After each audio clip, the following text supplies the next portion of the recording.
William Wilson. Let me call myself, for the present, William Wilson. The fair page lying now before me need not be sullied with my real appellation.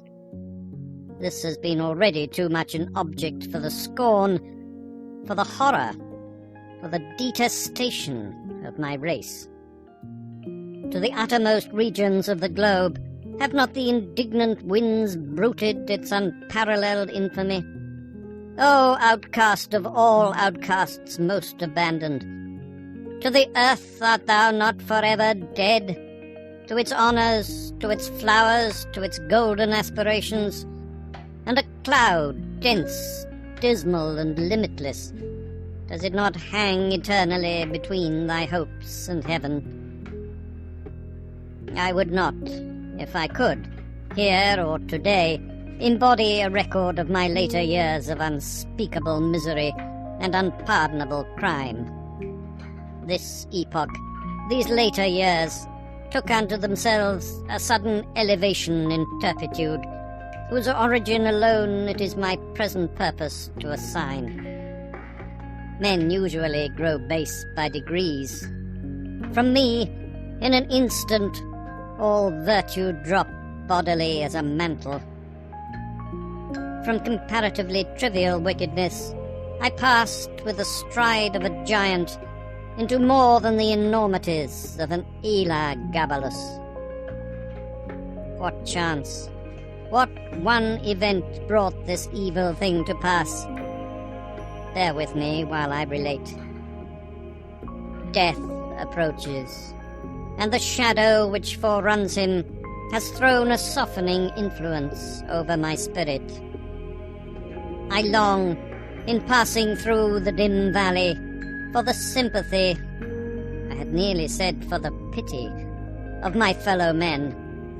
I would fain have them believe that I have been, in some measure, the slave of circumstances beyond human control. I would wish them to seek out for me, in the details I am about to give, some little oasis of fatality amid a wilderness of error. I would have them allow, what they cannot refrain from allowing, that, although temptation may have erstwhile existed as great, man was never thus, at least, tempted before, certainly never thus fell. And is it therefore that he has never thus suffered? Have I not indeed been living in a dream? And am I not now dying a victim to the horror and the mystery of the wildest of all sublunary visions? I am the descendant of a race whose imaginative and easily excitable temperament has at all times rendered them remarkable. And in my earliest infancy I gave evidence of having fully inherited the family character. As I advanced in years, it was more strongly developed, becoming, for many reasons, a cause of serious disquietude to my friends and of positive injury to myself. I grew self-willed, addicted to the wildest caprices, and a prey to the most ungovernable passions. Weak-minded and beset with constitutional infirmities akin to my own, my parents could do little but check the evil propensities which distinguished me. Some feeble and ill-directed efforts resulted in complete failure on their part, and of course in total triumph on mine. Thenceforward my voice was a household law, and at an age when few children have abandoned their leading strings, I was left to the guidance of my own will, and became, in all but name, the master of my own actions. My earliest recollections of a school life are connected with a large, rambling Elizabethan house in a misty-looking village in England, where were a vast number of gigantic and gnarled trees, and where all the houses were excessively ancient.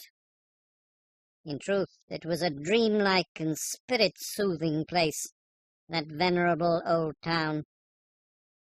At this moment in fancy, I feel the refreshing chilliness of its deeply shadowed avenues, inhale the fragrance of its 1,000 shrubberies, and thrill anew with undefinable delight at the deep hollow note of the church bell, breaking each hour with sullen and sudden roar upon the stillness of the dusky atmosphere in which the fretted Gothic steeple lay embedded and asleep.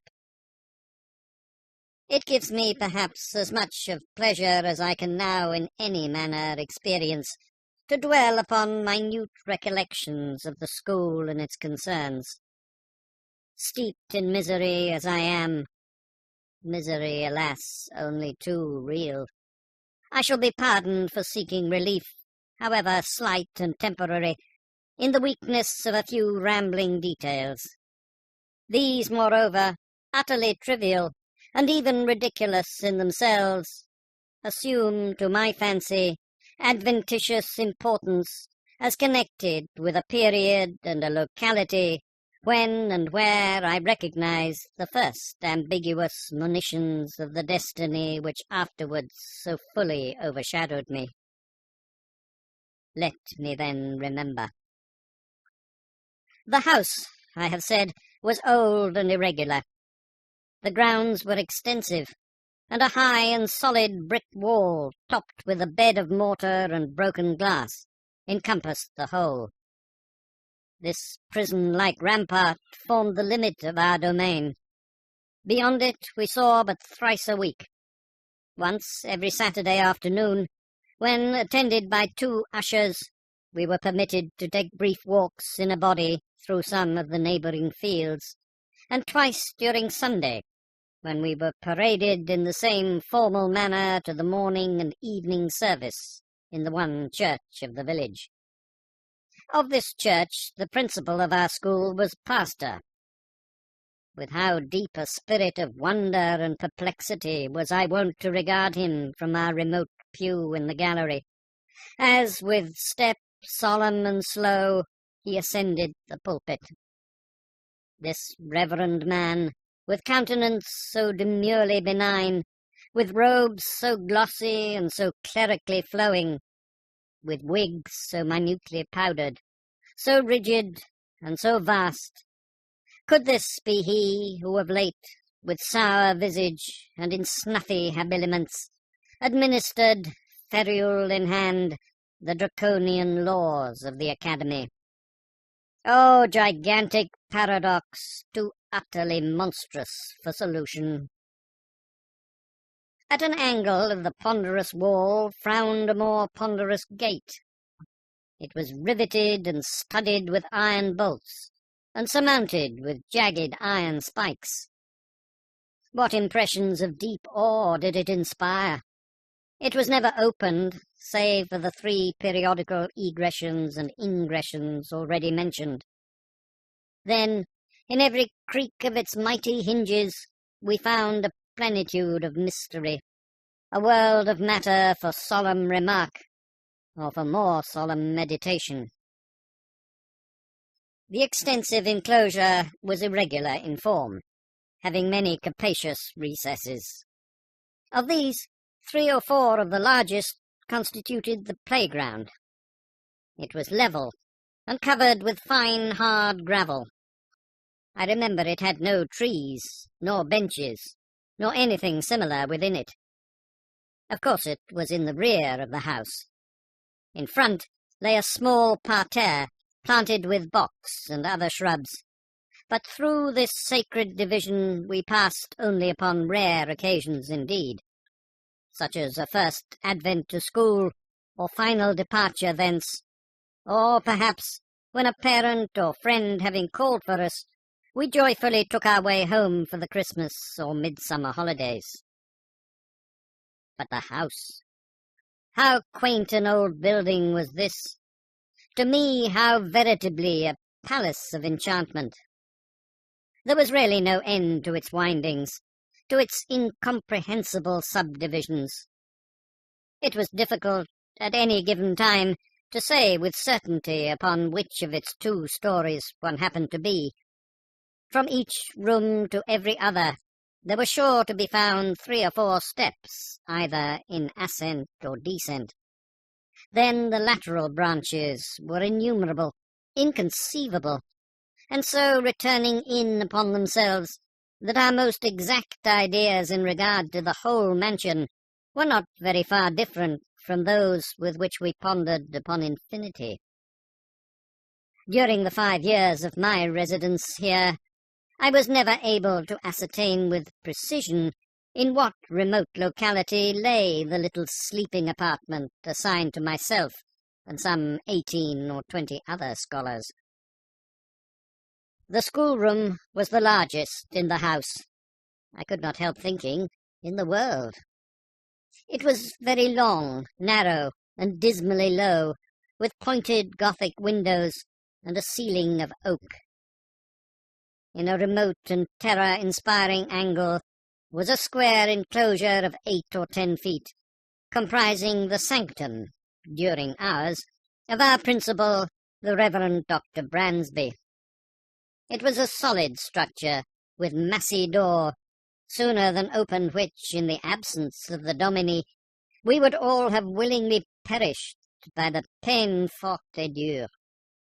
In other angles were 2 other similar boxes, far less reverenced, indeed, but still greatly matters of awe. One of these was the pulpit of the classical usher, one of the English and mathematical. Interspersed about the room, crossing and recrossing in endless irregularity, were innumerable benches and desks, black, ancient, and time-worn, piled desperately with much bethumbed books, and so beseamed with initial letters, names at full length, grotesque figures, and other multiplied efforts of the knife, as to have entirely lost what little of original form might have been their portion in days long departed. A huge bucket with water stood at one extremity of the room, and a clock of stupendous dimensions at the other. Encompassed by the massy walls of this venerable academy, I passed, yet not in tedium or disgust, the years of the 3rd lustrum of my life. The teeming brain of childhood requires no external world of incident to occupy or amuse it, and the apparently dismal monotony of a school was replete with more intense excitement than my riper youth has derived from luxury or my full manhood from crime. Yet I must believe that my first mental development had in it much of the uncommon, even much of the outre.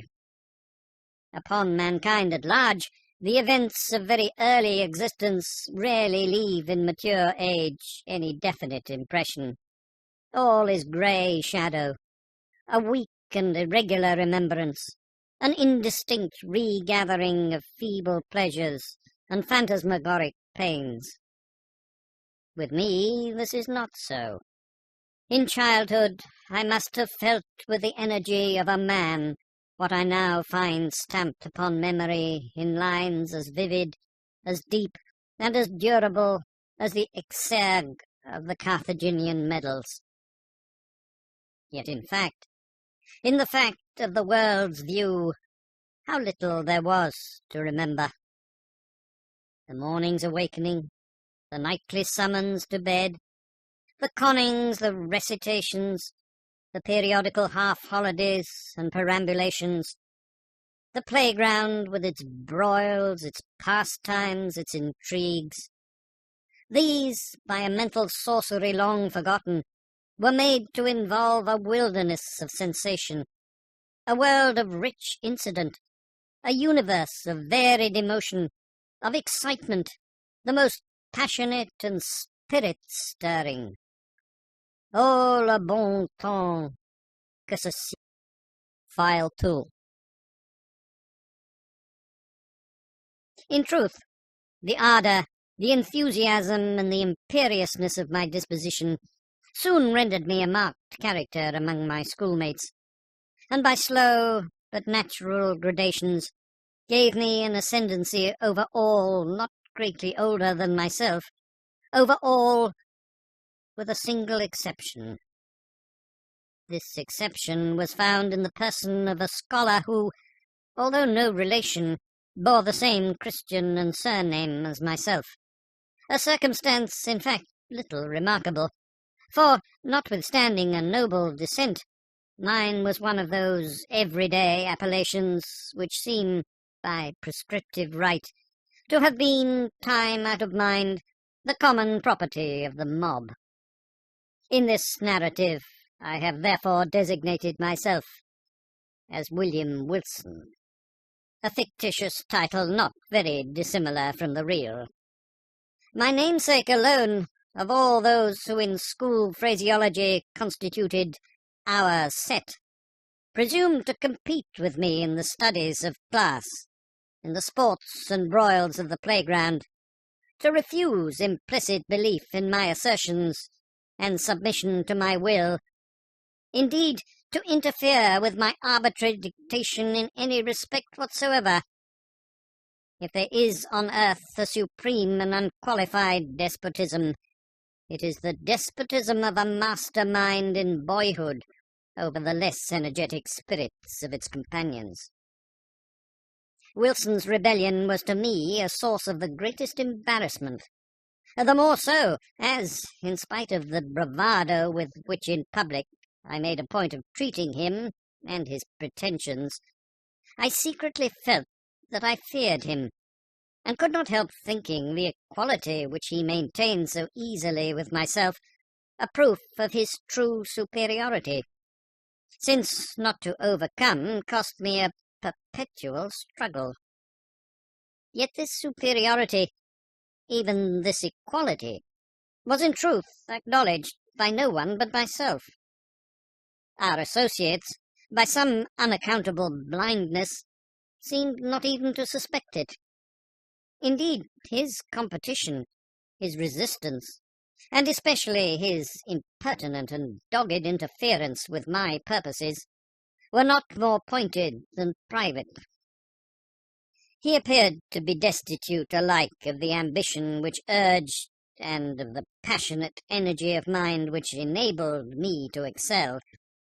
In his rivalry, he might have been supposed actuated solely by a whimsical desire to thwart, astonish, or mortify myself, although there were times when I could not help observing, with a feeling made of wonder, abasement, and pique, that he mingled with his injuries, his insults, or his contradictions, a certain most inappropriate and assuredly most unwelcome affectionateness of manner. I could only conceive this singular behaviour to arise from a consummate self-conceit, assuming the vulgar airs of patronage and protection. Perhaps it was this latter trait in Wilson's conduct, conjoined with our identity of name, and the mere accident of our having entered the school upon the same day, which set afloat the notion that we were brothers among the senior classes in the academy. These do not usually inquire with much strictness into the affairs of their juniors. I have before said, or should have said, that Wilson was not, in the most remote degree, connected with my family. But assuredly, if we had been brothers, we must have been twins. For after leaving Dr. Bransby's, I casually learned that my namesake was born on the 19th of January, 1813, and this is a somewhat remarkable coincidence, for the day is precisely that of my own nativity. It may seem strange that in spite of the continual anxiety occasioned me by the rivalry of Wilson and his intolerable spirit of contradiction, I could not bring myself to hate him altogether. We had, to be sure, nearly every day a quarrel in which, yielding me publicly the palm of victory, he in some manner contrived to make me feel that it was he who had deserved it. Yet a sense of pride on my part, and a veritable dignity on his own, kept us always upon what are called speaking terms, while there were many points of strong congeniality in our tempers, operating to awake in me a sentiment which our position alone, perhaps, prevented from ripening into friendship.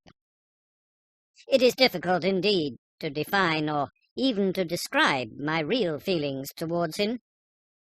They formed a motley and heterogeneous admixture, some petulant animosity, which was not yet hatred, some esteem, more respect, much fear, with a world of uneasy curiosity. To the moralist, it will be unnecessary to say, in addition, that Wilson and myself were the most inseparable of companions.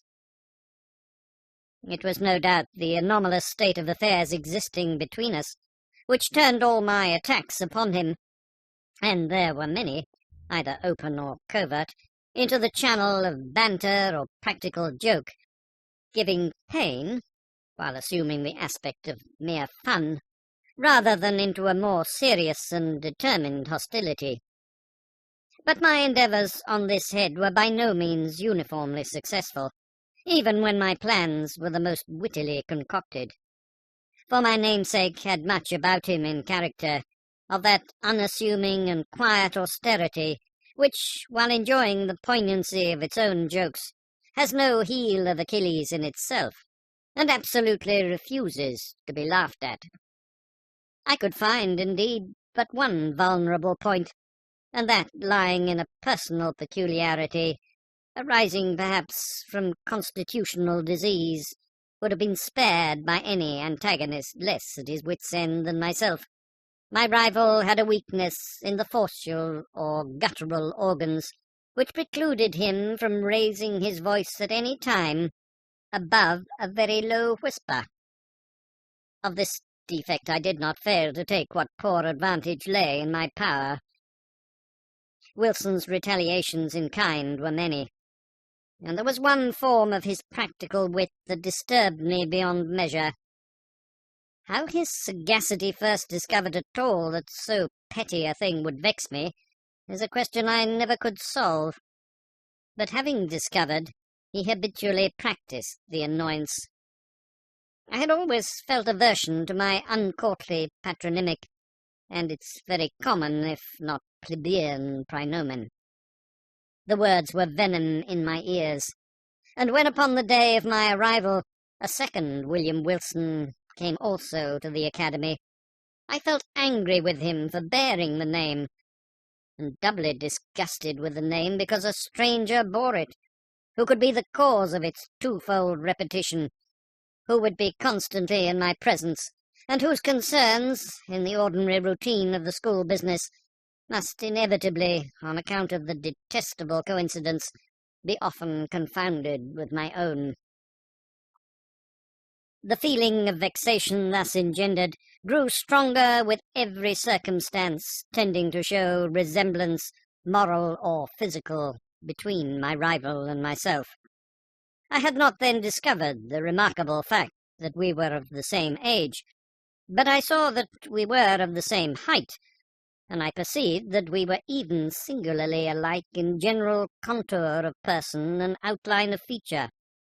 I was galled, too, by the rumour touching a relationship which had grown current in the upper forms.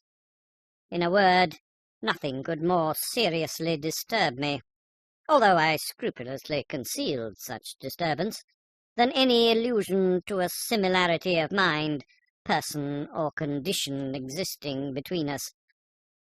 But in truth, I had no reason to believe that, with the exception of the matter of relationship, and in the case of Wilson himself, this similarity had ever been made a subject of comment, or even observed at all by our schoolfellows.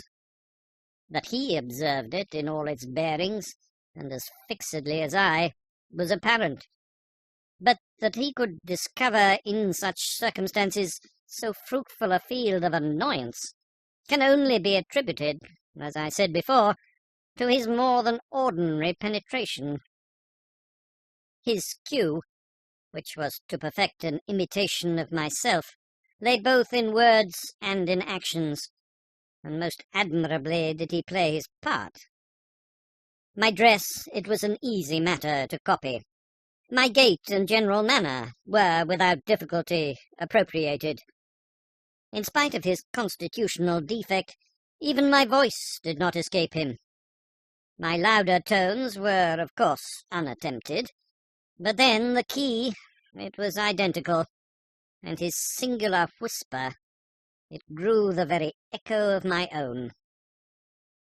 How greatly this most exquisite portraiture harassed me, for it could not justly be termed a caricature, I will not now venture to describe. I had but one consolation, in the fact that the imitation apparently was noticed by myself alone, and that I had to endure only the knowing and strangely sarcastic smiles of my namesake himself. Satisfied with having produced in my bosom the intended effect, he seemed to chuckle in secret over the sting he had inflicted, and was characteristically disregardful of the public applause which the success of his witty endeavours might have so easily elicited.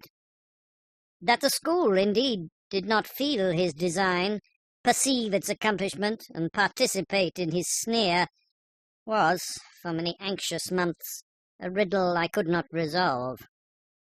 Perhaps the gradation of his copy rendered it not so readily perceptible, or more possibly I owed my security to the masterly air of the copyist, who, disdaining the letter, which in a painting is all the obtuse can see, gave but the full spirit of his original for my individual contemplation and chagrin. I have already more than once spoken of the disgusting air of patronage which he assumed towards me, and of his frequent officious interference with my will. This interference often took the ungracious character of advice not openly given, but hinted or insinuated.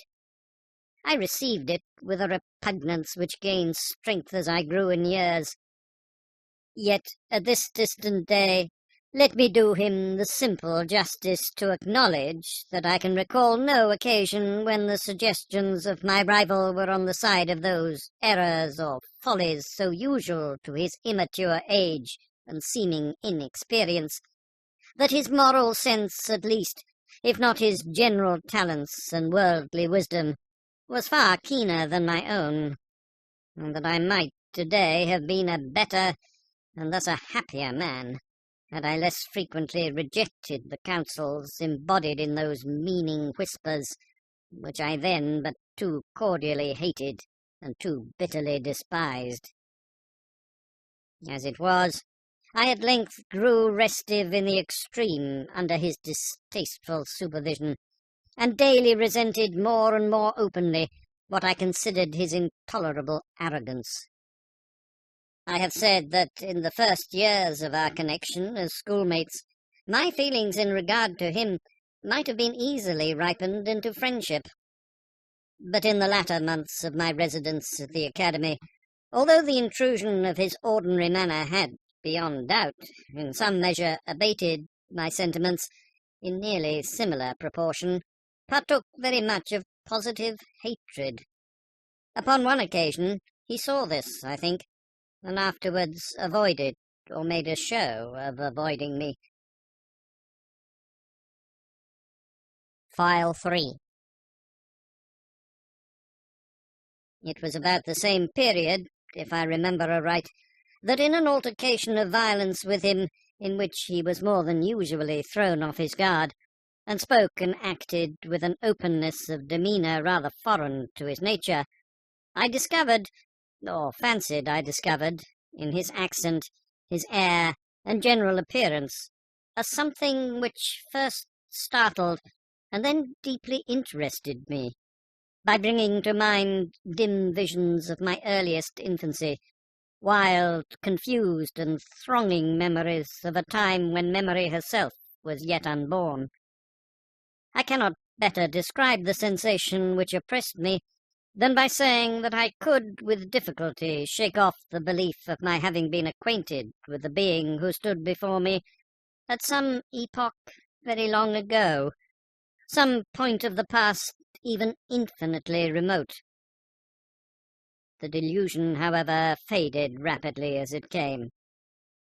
And I mention it at all but to define the day of the last conversation I there held with my singular namesake. The huge old house, with its countless subdivisions, had several large chambers communicating with each other, where slept the greater number of the students.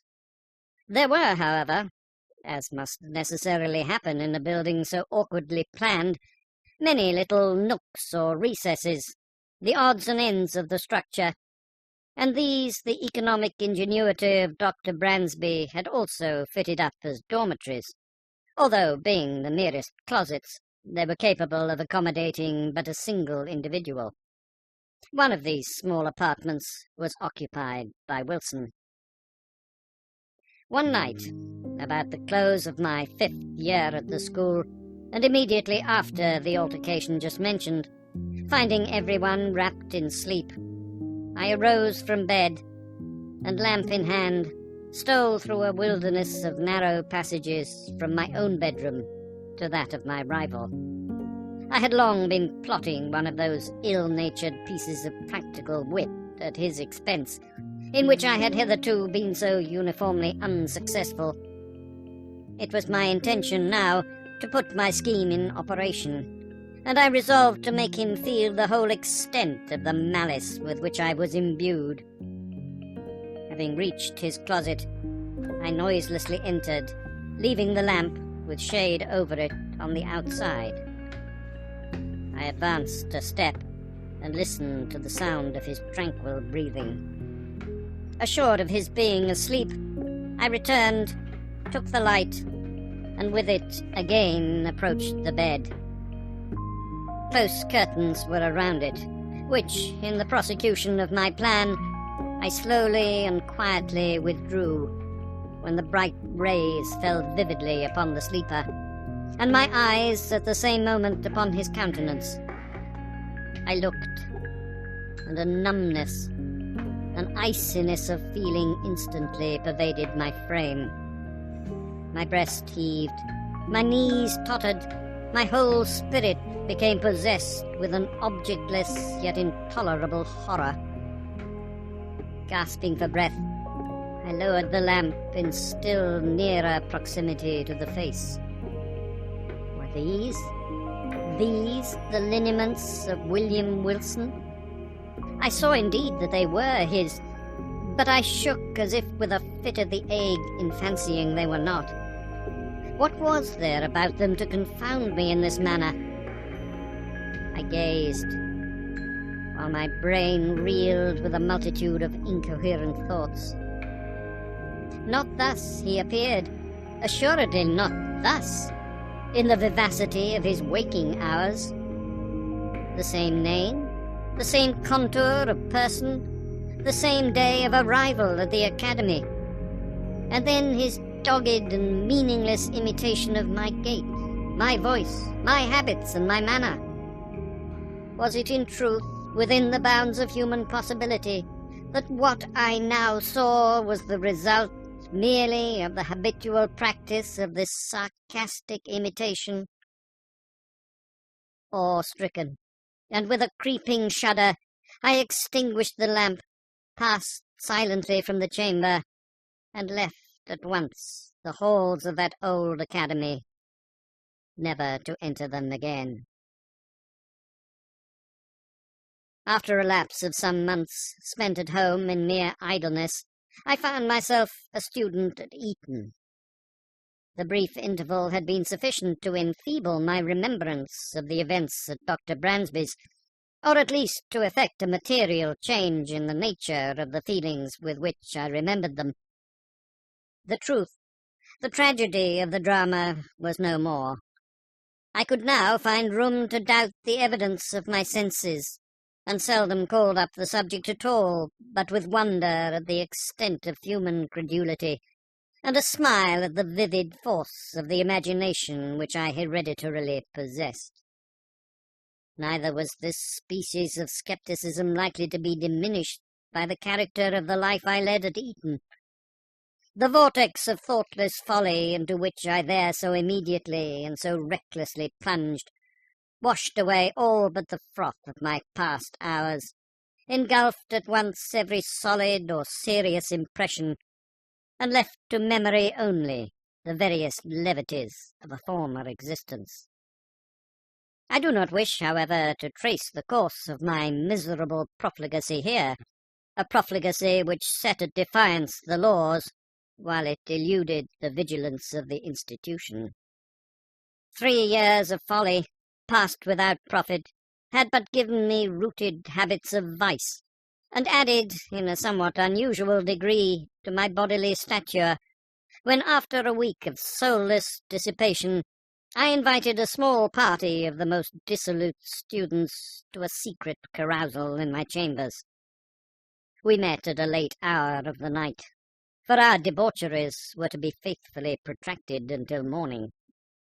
The wine flowed freely, and there were not wanting other and perhaps more dangerous seductions, so that the grey dawn had already faintly appeared in the east, while our delirious extravagance was at its height.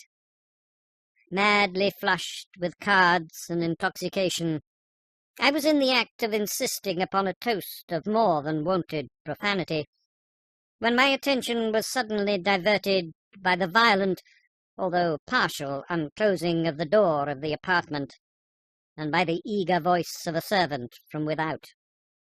He said that some person, apparently in great haste, demanded to speak with me in the hall. Wildly excited with wine, the unexpected interruption rather delighted than surprised me. I staggered forward at once, and a few steps brought me to the vestibule of the building. In this low and small room there hung no lamp, and now no light at all was admitted, save that of the exceedingly feeble dawn, which made its way through the semicircular window. As I put my foot over the threshold, I became aware of the figure of the youth about my own height, and habited in a white kerseymere morning frock, cut in the novel fashion of the one I myself wore at the moment. This the faint light enabled me to perceive, but the features of his face I could not distinguish. Upon my entering, he strode hurriedly up to me, and seizing me by the arm with a gesture of petulant impatience, whispered the words, "William Wilson," in my ear. I grew perfectly sober in an instant. There was that in the manner of the stranger, and the tremulous shake of his uplifted finger as he held it between my eyes and the light, which filled me with unqualified amazement. But it was not this which had so violently moved me. It was the pregnancy of solemn admonition in the singular, low, hissing utterance. And above all, it was the character, the tone, the key of those few simple and familiar, yet whispered syllables, which came with 1,000 thronging memories of bygone days, and struck upon my soul with the shock of a galvanic battery. Ere I could recover the use of my senses, he was gone. Although this event failed not of a vivid effect upon my disordered imagination, yet it was evanescent as vivid. For some weeks, indeed, I busied myself in earnest inquiry, or was wrapped in a cloud of morbid speculation. I did not pretend to disguise from my perception the identity of the singular individual who thus perseveringly interfered with my affairs, and harassed me with his insinuated counsel. But who and what was this Wilson? And whence came he? And what were his purposes? Upon neither of these points could I be satisfied, merely ascertaining in regard to him that a sudden accident in his family had caused his removal from Dr. Bransby's academy on the afternoon of the day in which I myself had eloped. But in a brief period I ceased to think upon the subject, my attention being all absorbed in a contemplated departure for Oxford. Thither I soon went, the uncalculating vanity of my parents furnishing me with an outfit and annual establishment which would enable me to indulge at will in the luxury already so dear to my heart, to vie in profuseness of expenditure with the haughtiest heirs of the wealthiest earldoms in Great Britain. Excited by such appliance to vice, my constitutional temperament broke forth with redoubled ardour, and I spurned even the common restraints of decency in the mad infatuation of my revels. But it were absurd to pause in the detail of my extravagance. Let it suffice that among spendthrifts I out-Heroded Herod, and that, giving name to a multitude of novel follies, I added no brief appendix to the long catalogue of vices then usual in the most dissolute university of Europe. It could hardly be credited, however, that I had, even here, so utterly fallen from the gentlemanly estate as to seek acquaintance with the vilest arts of the gambler by profession, and having become an adept in his despicable science, to practice it habitually as a means of increasing my already enormous income at the expense of the weak-minded amongst my fellow collegians. Such, nevertheless, was the fact, and the very enormity of this offence against all manly and honourable sentiment proved, beyond doubt, the main, if not the sole reason of the impunity with which it was committed.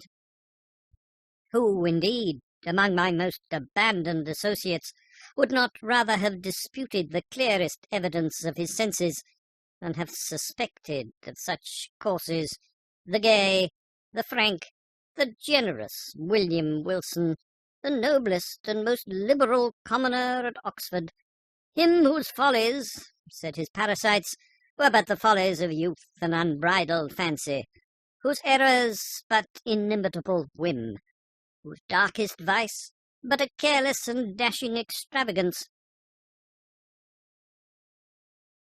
File 4.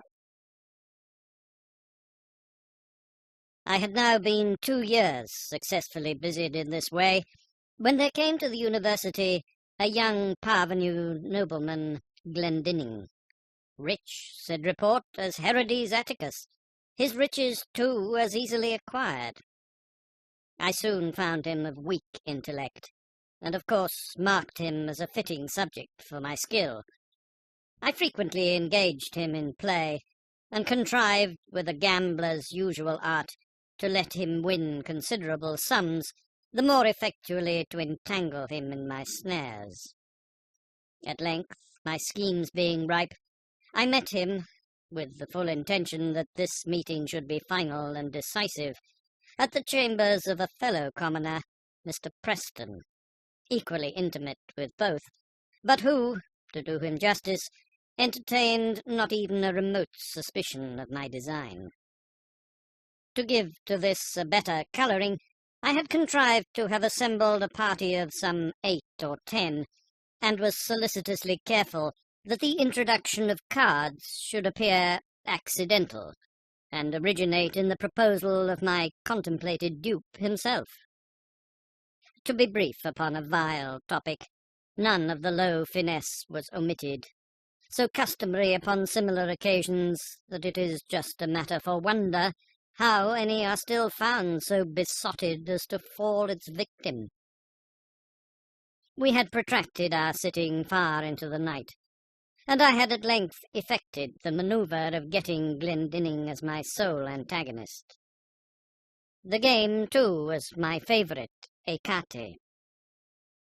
The rest of the company, interested in the extent of our play, had abandoned their own cards, and were standing around us as spectators.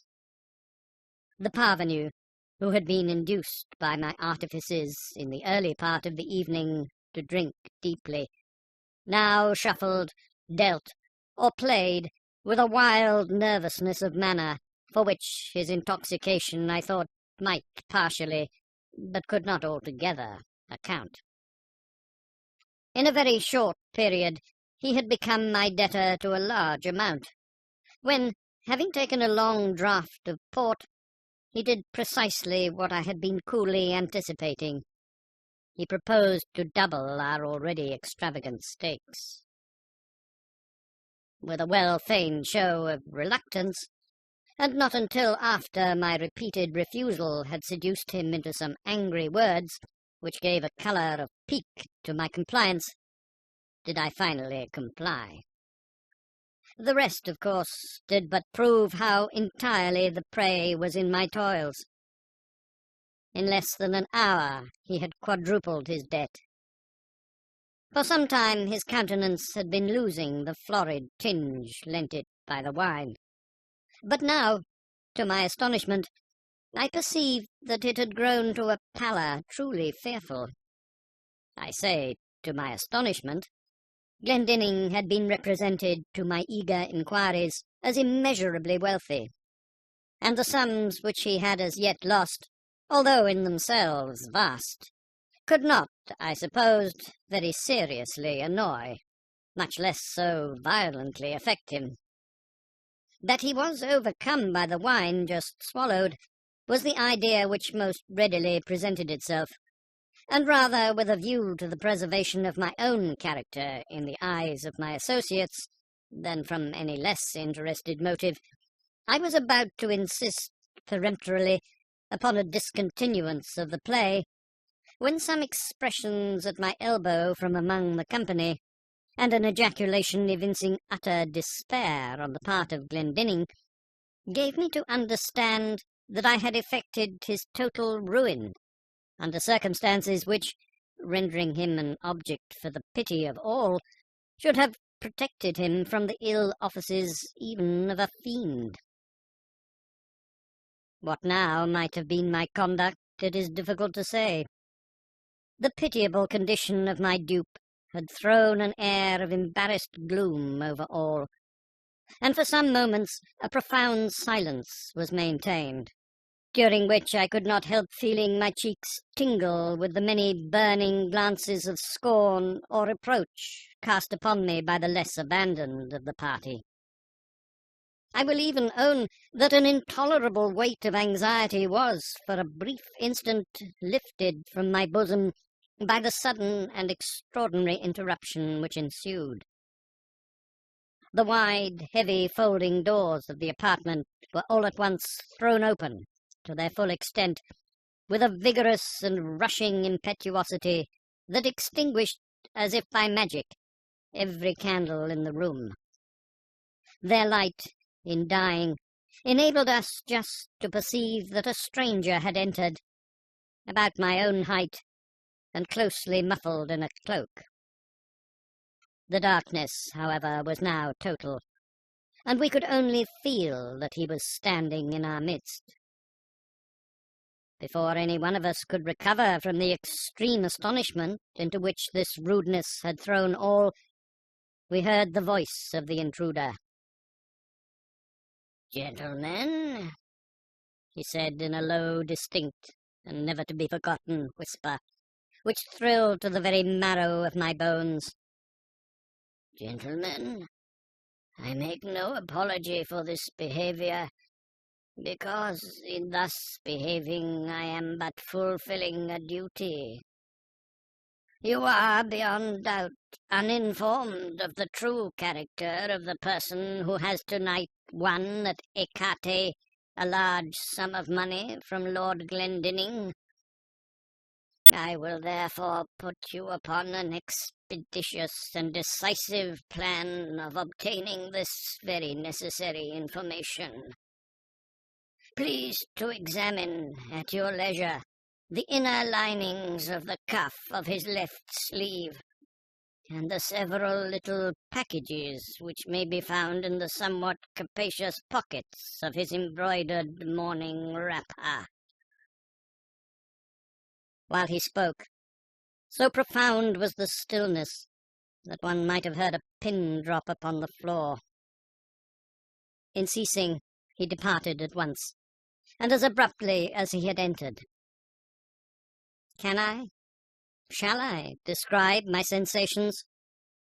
Must I say that I felt all the horrors of the damned?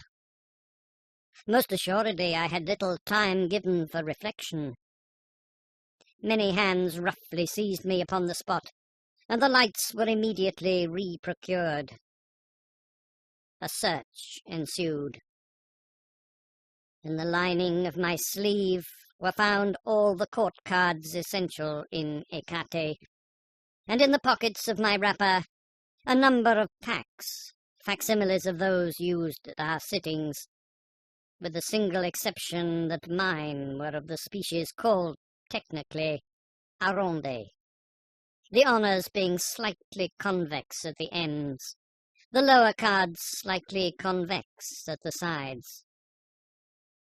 In this disposition, the dupe who cuts, as customary, at the length of the pack, will invariably find that he cuts his antagonist an honour, while the gambler, cutting at the breadth, will, as certainly, cut nothing for his victim which may count in the records of the game. Any burst of indignation upon this discovery would have affected me less than the silent contempt or the sarcastic composure with which it was received. "Mr. Wilson," said our host, stooping to remove from beneath his feet an exceedingly luxurious cloak of rare furs. "Mr. Wilson, this is your property." The weather was cold, and upon quitting my own room I had thrown a cloak over my dressing wrapper, putting it off upon reaching the scene of play. "I presume it is supererogatory to seek here," eyeing the folds of the garment with a bitter smile, "for any further evidence of your skill? Indeed, we have had enough. You will see the necessity, I hope, of quitting Oxford, at all events of quitting instantly my chambers." Abased, humbled to the dust as I then was, it is probable that I should have resented this galling language by immediate personal violence, had not my whole attention been at the moment arrested by a fact of the most startling character. The cloak which I had worn was of a rare description of fur. How rare, how extravagantly costly, I shall not venture to say.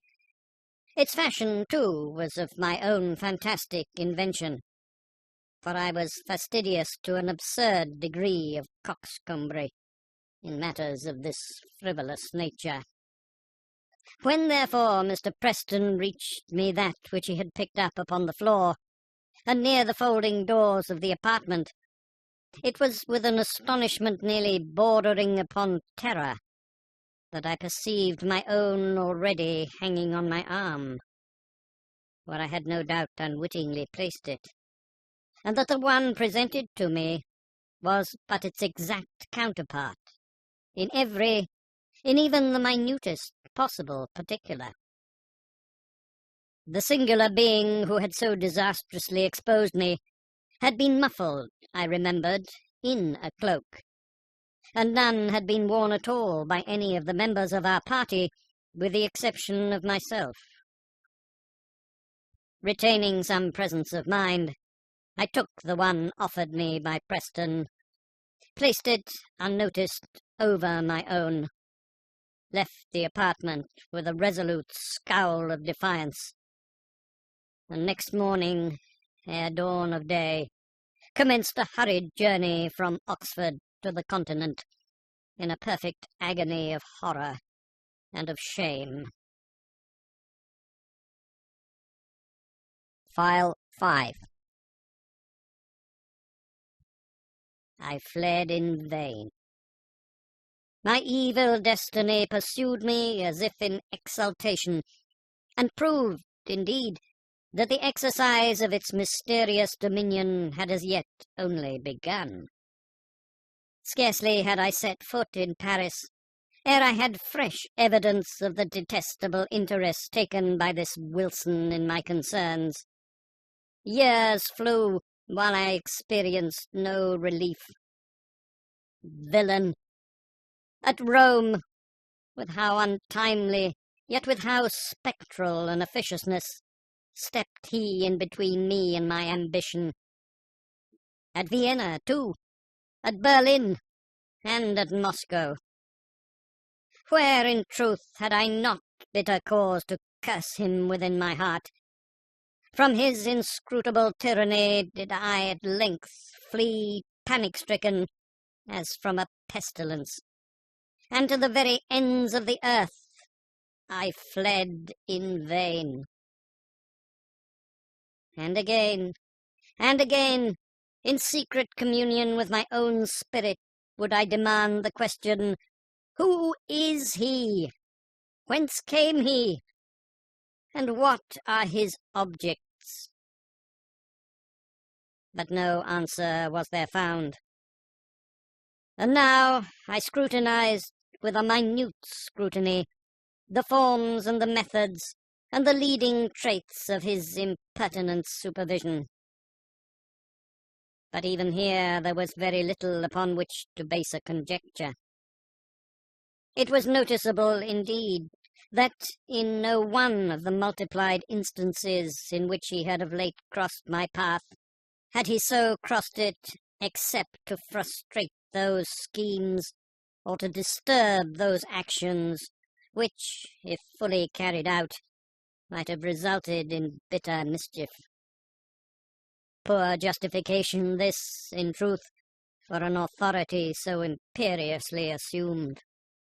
Poor indemnity for natural rights of self-agency so pertinaciously, so insultingly denied. I had also been forced to notice that my tormentor, for a very long period of time, while scrupulously and with miraculous dexterity maintaining his whim of an identity of apparel with myself, had so contrived it in the execution of his varied interference with my will, that I saw not, at any moment, the features of his face. Be Wilson what he might, this, at least, was but the veriest of affectation or of folly.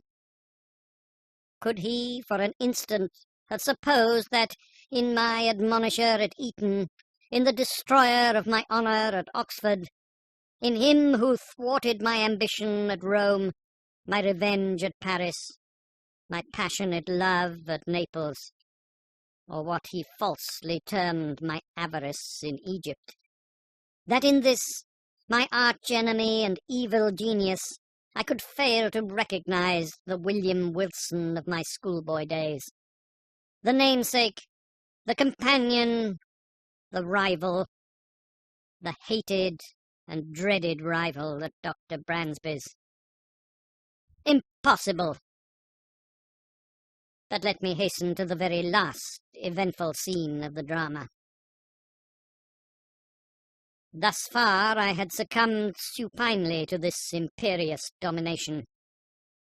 The sentiment of deep awe with which I habitually regarded the elevated character, the majestic wisdom, the apparent omnipresence and omnipotence of Wilson, added to a feeling of even terror, with which certain other traits in his nature and assumptions inspired me, had operated hitherto to impress me with an idea of my own utter weakness and helplessness, and to suggest an implicit, although bitterly reluctant, submission to his arbitrary will. But of late days I had given myself up entirely to wine, and its maddening influence upon my hereditary temper rendered me more and more impatient of control. I began to murmur, to hesitate, to resist. And was it only fancy which induced me to believe that, with the increase of my own firmness, that of my tormentor underwent a proportional diminution? Be this as it may, I now began to feel the inspiration of a burning hope, and at length nurtured in my secret thoughts a stern and desperate resolution that I would submit no longer to be enslaved. It was at Rome, during the Carnival, that I attended a masquerade in the palazzo of the Neapolitan Duke di Broglio. I had indulged more freely than usual in the excesses of the wine table, and now the suffocating atmosphere of the crowded rooms irritated me beyond endurance. The difficulty, too, of forcing my way through the mazes of the company contributed not a little to the ruffling of my temper, for I was anxiously seeking, let me not say with what unworthy motive, the young, the gay, the beautiful wife of the aged and doting Di Broglio. With a too unscrupulous confidence, she had previously communicated to me the secret of the costume in which she would be habited, and now, having caught a glimpse of her person, I was hurrying to make my way into her presence. At this moment I felt a light hand placed upon my shoulder, and that ever-remembered low, damnable whisper within my ear. In an absolute frenzy of wrath, I turned at once upon him who had thus interrupted me, and seized him violently by the collar. He was attired, as I had expected, in a costume altogether similar to my own, wearing a Spanish cloak of blue velvet, begirt about the waist with a crimson belt sustaining a rapier. A mask of black silk entirely covered his face. "Scoundrel!" I said, in a voice husky with rage, while every syllable I uttered seemed as new fuel to my fury. "Scoundrel! Impostor! Accursed villain! You shall not dog me unto death! Follow me, or I stab you where you stand!" And I broke my way from the ballroom into a small antechamber adjoining, dragging him unresistingly with me as I went. Upon entering, I thrust him furiously from me. He staggered against the wall, while I closed the door with an oath and commanded him to draw. He hesitated but for an instant. Then, with a slight sigh, drew in silence, and put himself upon his defence. The contest was brief indeed. I was frantic with every species of wild excitement, and felt within my single arm the energy and power of a multitude. In a few seconds I forced him by sheer strength against the wainscoting, and thus, getting him at mercy, plunged my sword with brute ferocity repeatedly through and through his bosom. At that instant, some person tried the latch of the door. I hastened to prevent an intrusion, and then immediately returned to my dying antagonist. But what human language can adequately portray that astonishment, that horror, which possessed me at the spectacle then presented to view? The brief moment in which I averted my eyes had been sufficient to produce, apparently, a material change in the arrangements at the upper or further end of the room. A large mirror, so at first it seemed to me in my confusion, now stood where none had been perceptible before, and as I stepped up to it, in extremity of terror, mine own image, but with features all pale and dabbled in blood, advanced to meet me with a feeble and tottering gait. Thus it appeared, I say, but was not. It was my antagonist. It was Wilson, who then stood before me in the agonies of his dissolution. His mask and cloak lay where he had thrown them, upon the floor. Not a thread in all his raiment, not a line in all the marked and singular lineaments of his face which was not, even in the most absolute identity, mine own. It was Wilson. But he spoke no longer in a whisper, and I could have fancied that I myself was speaking while he said, "You have conquered, and I yield. Yet henceforward art thou also dead, dead to the world, to heaven, and to hope. In me didst thou exist, and in my death see by this image, which is thine own, how utterly thou hast murdered thyself." The end.